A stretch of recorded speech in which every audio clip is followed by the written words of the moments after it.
Hello, everyone. Welcome to our Lounge Alley. This is project part 52. And this is the project that I'm working on. It is moving along. I am in the next stage of inking, I want to say. As you guys can see, I've done parts of the right side, some parts towards the middle, and I'm gonna continue on. I'm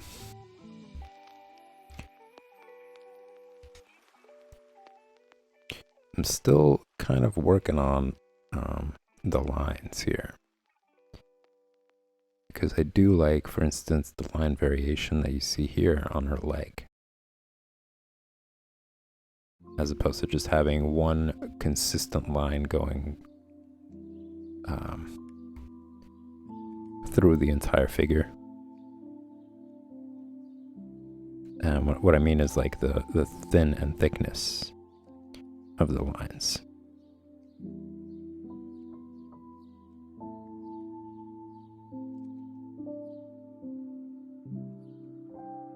Now that's something that's common in blind contour drawing. If you guys aren't familiar with that, what it is you basically cover your sketchbook or drawing pad, or whatever it is that you're using, and you try to draw what you're seeing without looking at the paper, without looking at the pencil, and just kind of having your mind's eye, like imagining in your mind what your hand is drawing, and just guiding yourself through it, through the drawing with this ability. It's an exercise to help you sync your hand-eye coordination.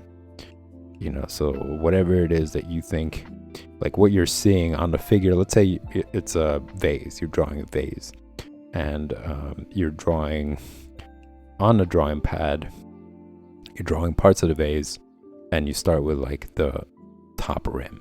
And as you're drawing the top rim, you're going around and you're trying to picture where you started to connect that rim into a full circle or circular drawing. So you're not looking at it, so you can't really tell if it's accurate, and you just kind of have to imagine and think about where you were coming from, what the direction was and where you think that's going to be. And you just kind of slowly, I guess, sync your eye with your hand. So as you're seeing the part of the rim, you're going around and your eye is following it, and your hand is going at the same pace as your eye following that rim.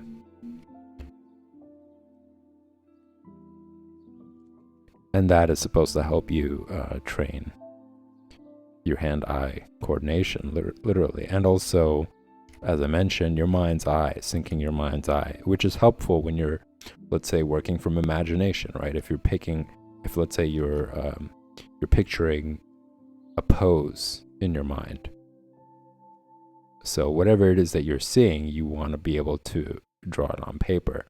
So this blind contour drawing kind of tackles all those things at once. And it's very challenging because let's say you're pretty good at drawing and you decide to pursue doing a blind contour, you're going to get some horrible results in the beginning. It comes with practice. It comes with you having to draw that method over and over and over again until you get some really impressive results. Like, this is something I might have mentioned before on stream. There was somebody that I knew when I was younger who demonstrated this, like, live. I was there, I saw it happen. They covered their sketch pad completely, and they drew not a vase, not an inanimate object, the person's face. And they did it so well. Like, once they uncovered, it looked like it wasn't a blind contour drawing, it looked like a regular drawing. And they were able to even capture the likeness of that person doing a blind contour. So just to get an idea, guys, I encourage you guys to challenge yourself and try to do that. Look up what blind contour is, look up what the steps are if you guys aren't sure from the description. But as I mentioned, you cover up the sketch pad and you try to follow along with your eye as you draw whatever it is that you're drawing, whatever the subject is.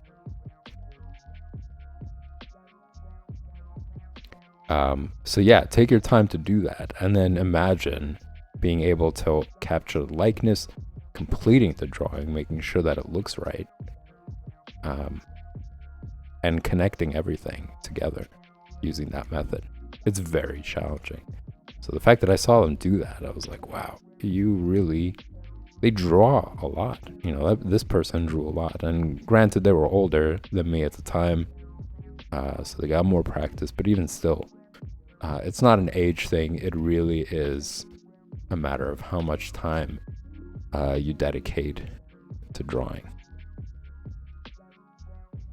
But in blind contour drawing, you know, just bringing it back around to why I brought it up, there is line variation. That's one of the things that you do. So in places where, let's say you're studying parts of the vase and you're looking at the base and you notice that there's shadows at the base, and that's where you would press harder. You know, that's where you would, you know, also it trains your sensitivity.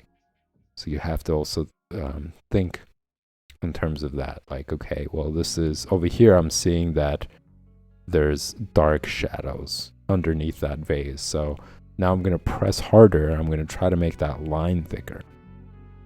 You know, so you start imagining and picturing like what your hand is doing right now on the paper, while also tracing the subject with your eyes, basically, and having your hand follow your eyes. Very challenging, very rewarding exercise, drawing exercise. And it's not something that you'll immediately, as I mentioned, you're not going to immediately grasp it. You're going to get some weird results where the lines are kind of everywhere. They're not connected, they're disconnected, in fact. But if you stick to it, just like anything else, you'll become as good as that person who was able to capture likeness, not even take a second to look at their drawing to see how it was turning out, and still managing to do all those things. So just gotta stick to it. It's absolutely, it does absolute wonders to your drawing skills. So highly, highly encourage you guys to do it.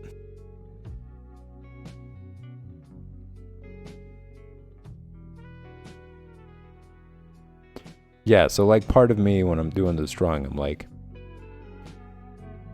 I kind of like the consistency in the line. You know, that it is kind of like this one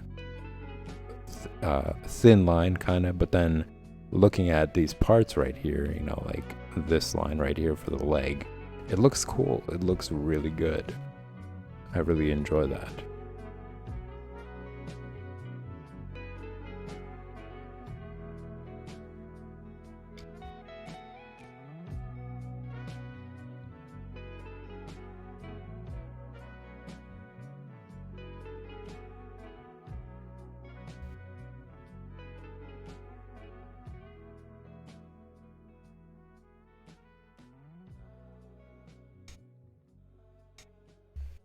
But I might do 2 passes. So right now I'm gonna just flesh things out, really put in some time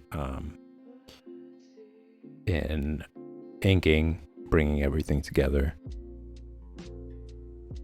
and then do another pass of, like, you know, bringing line variation and stuff to get the best of both, I guess, to see what the drawing is gonna look like in that kind of style, and then do the second pass and see what it looks like in that other style I mentioned.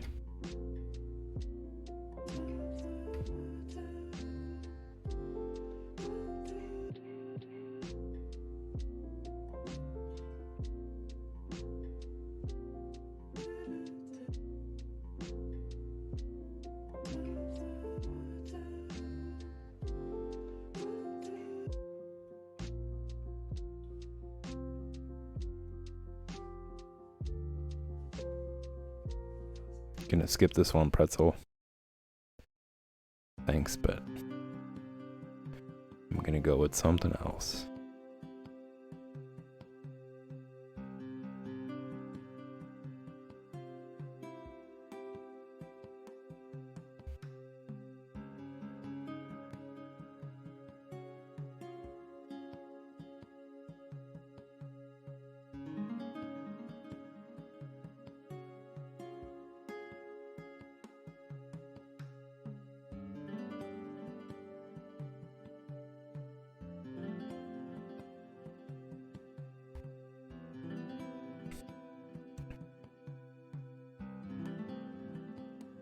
I think another thing to note when it comes to looking at other people's art, looking at other comics and stuff, is to pay attention to the composition of things. For example, like all these little details that I'm putting on, they do have a pattern or a purpose. It's not as easy there. It's not as random as people think. There is actual purpose in its placement in terms of how to fill up an image, how to bring things together, kind of. Yeah, as opposed to like ostracizing certain things and having way too much on one side and not enough on another, like all that.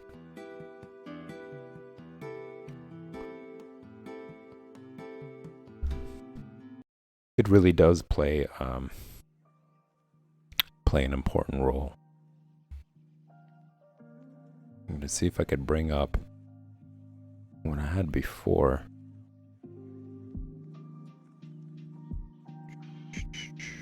See, all right. There's that screenshot. So, and just as an example here, you guys see all these little, I'm going to say like that detail right there, right? I am learning from this amazing artist. If you guys aren't familiar with who this is Moebius. That's all you have to know. Look up Moebius, comic book artist, and you will see all of his amazing work, all the different type of imagery that he's created, panels that he's created. It's absolutely fantastic. You can also check out in the video section, if you go to the video section on the Twitch channel and you filter based on collections, you guys will see a folder called highlights, and in that folder I have a bunch of different special intros, and one of them is about Moebius. So you guys can also check that out. I show you pictures, a couple of images from a comic book, and talk about all that as well, giving you guys some examples, focusing on certain parts of the page and discussing that. But yeah, also just check it out at your own pace. Buy his books. If you're pursuing the comics, if you love comics, you absolutely should add Moebius to your collection. His work is... it's literally fantastic. Like his creativity, how he comes up with animals and faces and especially scenes, like just looking at this, how he creates them, they're fantastical.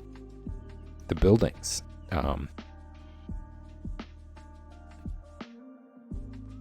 it's great work. Like looking at that, it's beautiful. All the little details, like look at the windows, look at all that grime or texture on there. Same thing here, like all that has composition. This notice how there's this part, and then there's just like a couple of things that bring them together. There's a little bit of empty space there, but it makes sense in terms of, let's say, lighting. If the light source is coming from this direction, sure, this place won't have that much light on there, but these other areas are kind of in the shadow, especially this area as well. But I was just to point out how these little details do have purpose. You know, like all this as well, all this little detail that also has its purpose.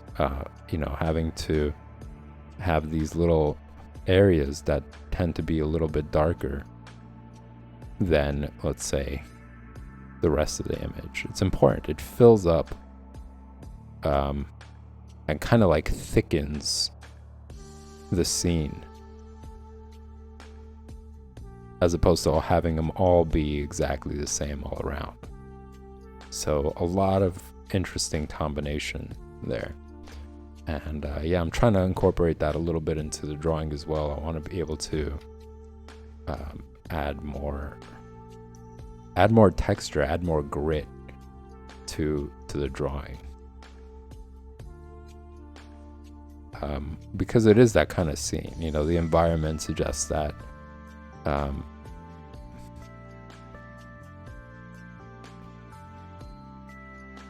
The state that people are in, you know, all that just kind of says, oh, you know, disheveled, unkempt environment.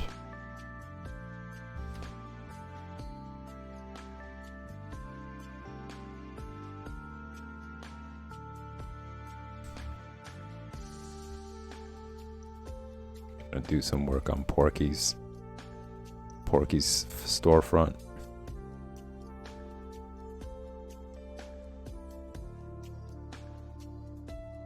I actually recently just put it on the background because I saw it.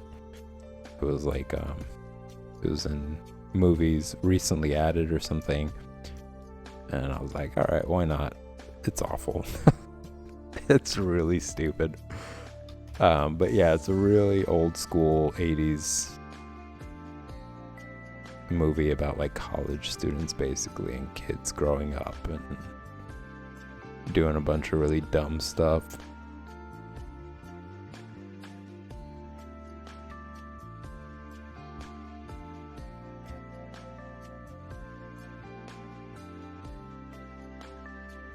And there's like 3 of them.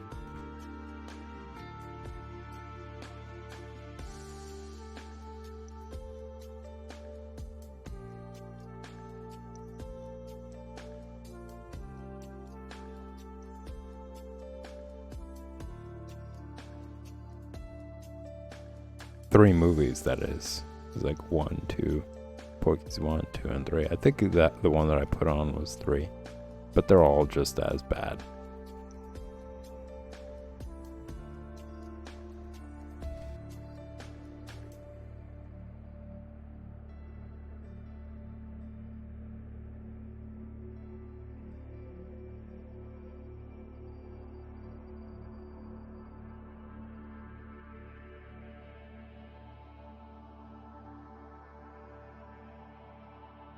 It's of that era, you know, so some of the things they say, you're just like, oof, that's awful.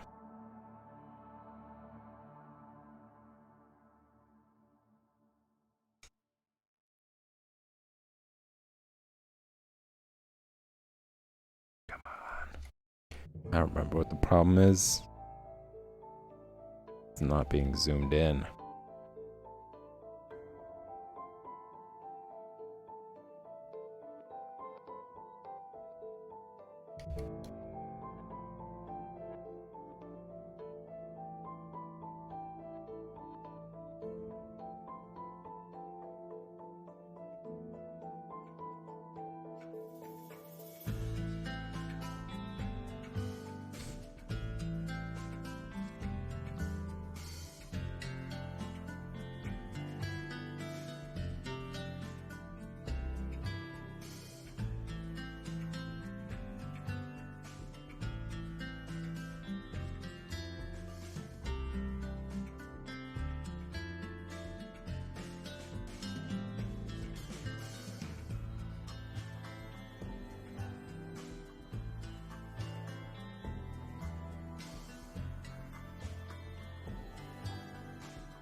See how that turned out.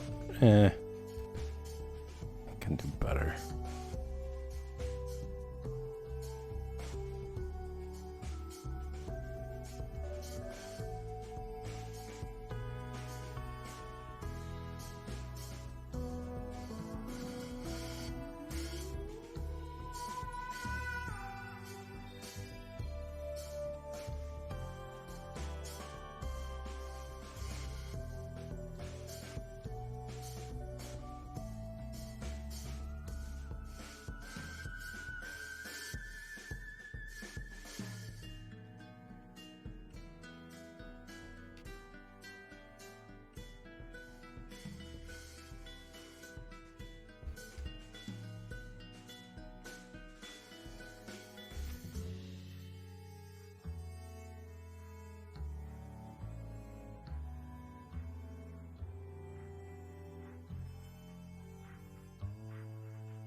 Gonna do some work on this. Get some sign. Get some grease. This kind of reminds me of this band called Lard. Some of you might be familiar with it. For those of you who are new, it's a band with Jello Biafra. He is in a Dead Kennedys, if you guys ever heard of him. I'm sure a lot of you have. But if not, it's a punk rock band. Very politically driven, philosophically driven. It's a great band. If you take the time to listen to the lyrics, if you read it, what he talks about. And again, this is like 80s, 90s. It talks about a lot of the same issues that are happening. And of course, created by Republicans. Same issues, same people creating those issues.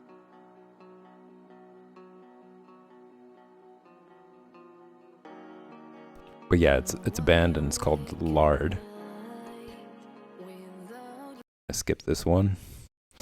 And they talk about all this different political stuff and philosophical stuff. So check that out.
Come and get some grease.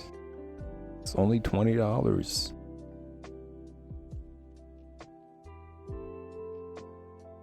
Let's draw this $20 grease right here.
Draw this like grease dripping down from what look like pork rings, I'm gonna say.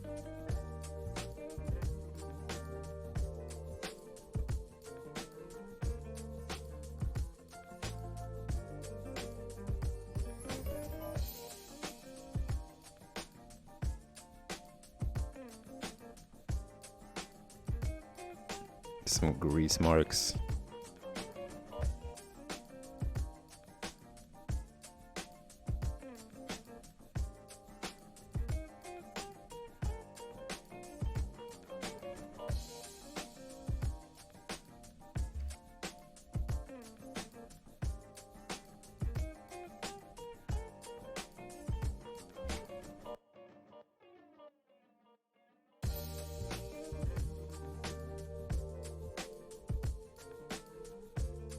Bucket of grease.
Only $20. Pay us to put you in terrible state.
Talking about Mobius, actually, just reminds me of this video that I saw of him.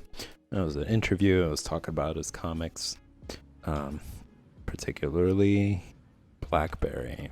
That's like one of his Western comics that he created. I think it was like his first few.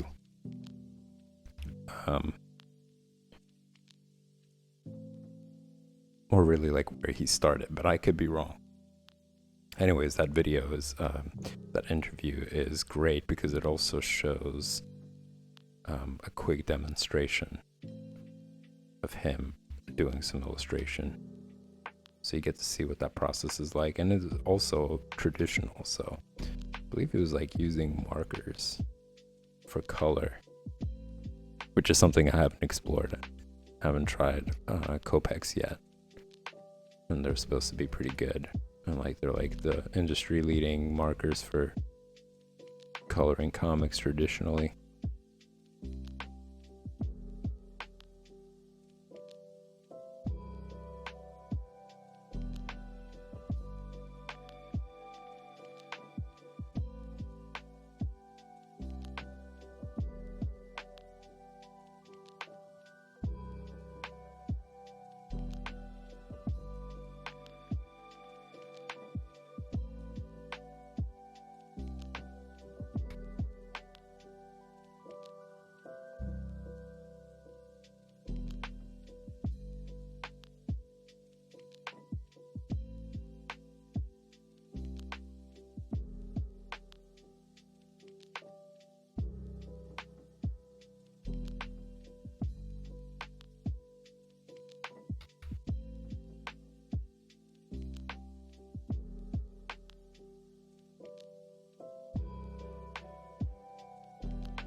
Trying to find some good tracks here from Pretzel.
Also took some time to do a little bit of correction for all the various glasses. If you guys haven't noticed, each person is kind of wearing a different design. And that's kind of like the appeal, it's similar to phones, right? It's like you'll have the same exact functionality and capability, but this design is different from this one, and people will spend like hundreds and thousands now for phones because of these slight differences. And it's just I think it's a waste. It's a waste of resources, really.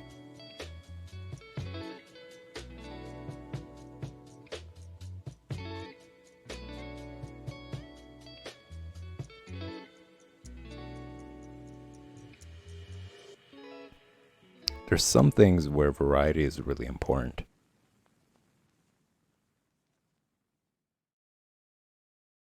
And for one of them, I'm going to say absolutely important is when it comes to things like, for instance, social media. You know, we have like these monopolies, basically, where the social media is owned by one big company, which is a problem because if things go south with that company, this is something that I mention frequently. If that company decides to one day back fascism, you know, or back these like crazy politicians who are trying to bring back corporal punishment, or being against student loan forgiveness in the middle of a pandemic, something that they also created with their greed and disastrous oil drilling. It causes a lot of ecological problems, not to mention economical problems. You know, if all these companies, these big giant companies, are going to start backing up these type of endeavors, what options do people have? You know, and that's where I believe variety is very important. I don't agree when it comes to monopolies when dealing with that.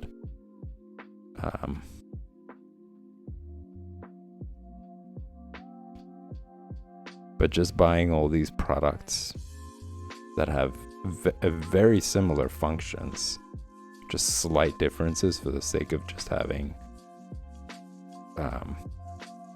capitalistic competition, that's also disastrous. That also creates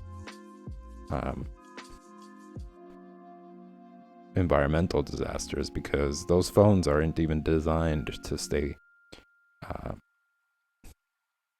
in top performance for years. You know, they're designed to expire, which means all of that is going to go to landfills. So think about how many people are buying these, like billions of people, right? Nowadays, there's hardly anybody who doesn't have a cell phone. And then billions of those products go to the waste or landfills or whatever else. Like,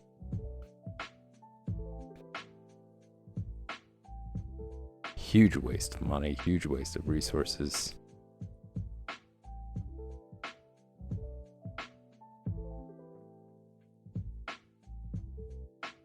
And it's not sustainable.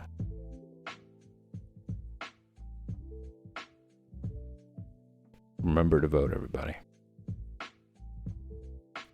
Register to vote.